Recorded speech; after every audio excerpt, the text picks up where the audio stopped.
Hello everyone, welcome back to my channel. I'm Stephanie, Vintage Freak 32, and we're coming back with another craft, vintage inspired and using some vintage pieces. So we're making this cone doll scarecrow, and I have this foam head. I think I got this in a grab bag at an estate sale that had a bunch of different holiday stuff in it. And all that's left of the scarecrow face are those little lines of eyelashes. So we are going to give this scarecrow a face again. I don't know if the original one they were usually cut out pieces of felt, but I am going to paint. So I had lightly taken a mechanical pencil and drawn a face on there.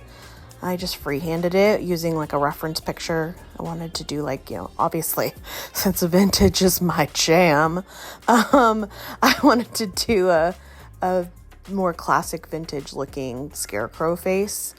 And I was trying to avoid that cliche 90s looking scarecrow.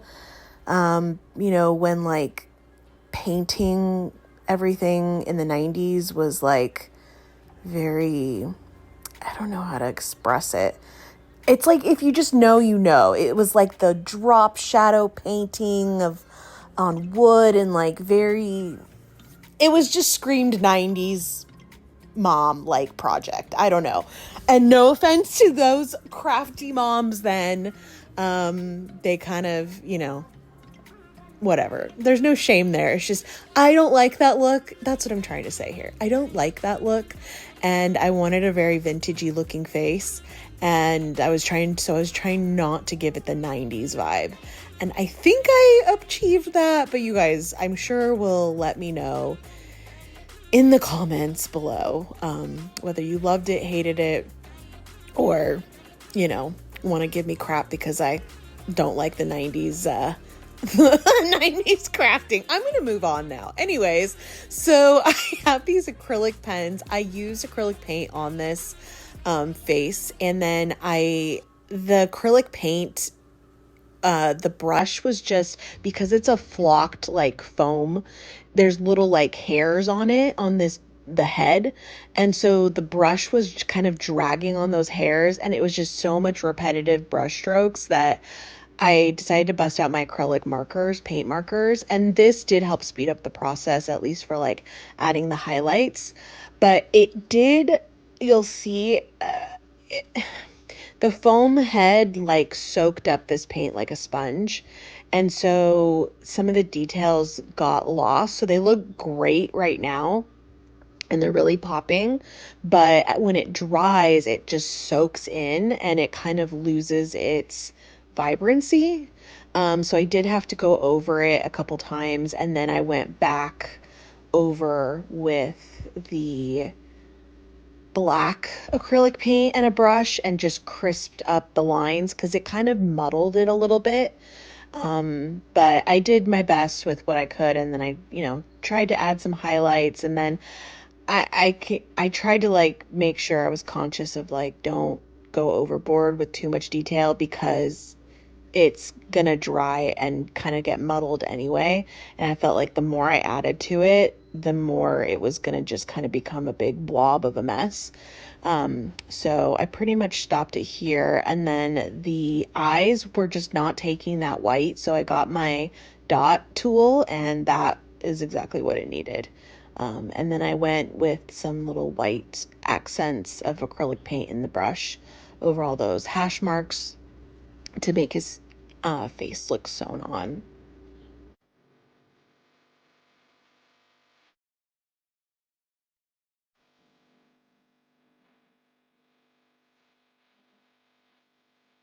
So here's the face done, and I'm going to set this to the side and let it dry, and then we are going to work on the body of this scarecrow. So this is an old cone I had from a previous doll that I tried that was a fail, and I pulled it apart. So we are going to put some clothes, if you will, on this cone. So I'm going to start with a base of some felt. I have a whole big pack of this felt, these 12 by 12 inch squares. of felt, and from Amazon. I'll link all the products I used below in the description. And so I just cut it to size and then I hot glued it. Now the trick with this is don't hot glue the whole cone, because this felt likes to show all the hot glue lines. At least this felt does, and this is a stiffer felt. It's not that like really flimsy felt. It's got a stiffer thread to it, I guess you could say. So I only did it put the hot glue at the seams. And then I have this vintage lace crochet doily, and it doesn't have to be a circle, but it's gonna work to your advantage if it is, because then you won't have kind of like a handkerchief looking dress, if you will. So I'm putting the tip of the cone in the center of that doily and making sure that hole is lined up over the opening of the top of the cone, because we're going to need to stick the stick of the head of the Scarecrow through that. And at first I was like, oh gosh, I didn't even make sure that the stick was, the right size to fit through. And thankfully it was. It's actually a nice snug fit. So I had to use minimal glue. And sorry for that flash of a show. That was just showing you how it was sitting on there, and I didn't realize that was such a quick clip.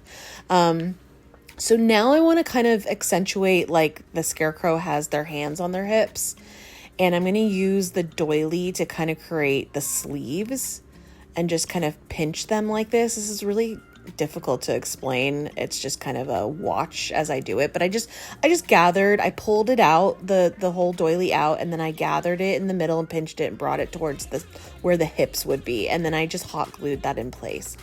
And then I really wanted to use this ribbon, which I was using in my last video for the milk glass jars. I love it. It's like perfect fall colors.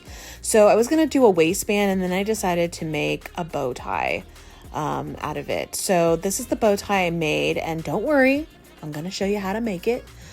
So this other piece down here it's maybe 2.5, 3 inches at the most. And I'm going to put hot glue on each end and just fold it in towards the middle.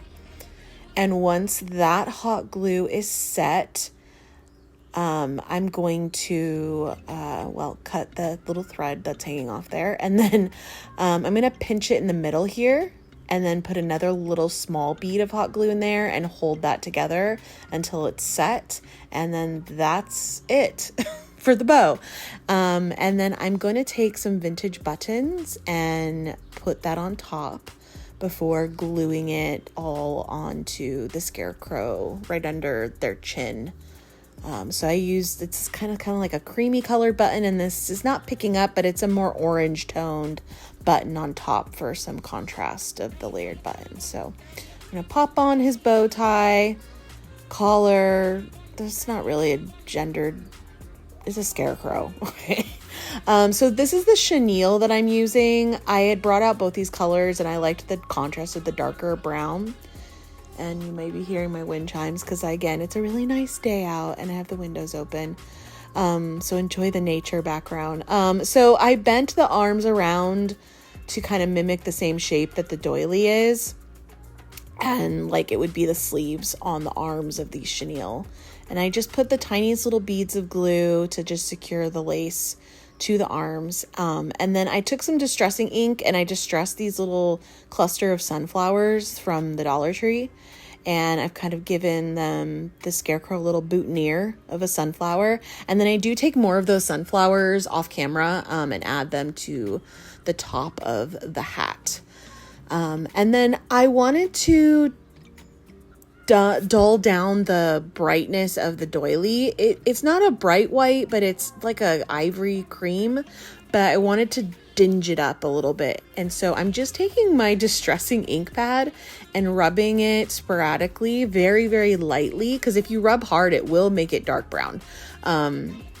Just rubbing really lightly throughout it so that it just looks a little, like a little weathered, a little bit more worn and dingy looking, and toning down that white starkness of the doily. So this is the finished Scarecrow cone doll. He, she, they, them, whatever. The Scarecrow is up in my Etsy store. And let me know what you guys think of this one. And I will see you guys on the next video. Hope you all have a wonderful day. Bye.